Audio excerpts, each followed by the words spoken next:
তো এই যে রক সল্টের কথা বললাম, এই রক সল্টের খুব পাওয়ার। রক সল্ট বাড়িতে, বিশেষত বাড়িতে যদি কোনো এই ধরনের ঘটনা ঘটে, যেটা বললাম যে বাড়িতে লাগাতার কেউ হালকা হালকা অসুস্থতা চলছেই, তারপর যে কোনো হওয়া কাজ একেবারে ফাইনাল কাজও সেটা আটকে যাচ্ছে বারবার, বাড়িতে বাচ্চা কাচ্চাকে নিয়ে খুব মানে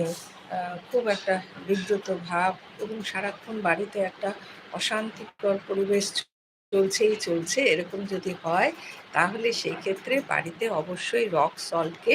এইভাবে ইউজ করা যায়। কাঁচের বাটিতে রক সল্ট রেখে বা পিঙ্ক সল্ট রেখে, নিজের পক্ষে কিছু না পেলে সাদা লবণও করা যেতে পারে। বাটিতে, কাঁচের বাটিতে ভরে এই যে এইভাবে কাঁচের বাটিতে এইভাবে রেখে ঘরের যে কোনো কোণায় রেখে দিতে হবে, সে টেবিলের উপরে হোক, একটু উঁচু জায়গাতে, এবং মাসে যে কোনো শনিবারে সেটাকে অবশ্যই ওয়াশরুমে গিয়ে অর্থাৎ বাথরুমে গিয়ে সেটাকে ফেলে নষ্ট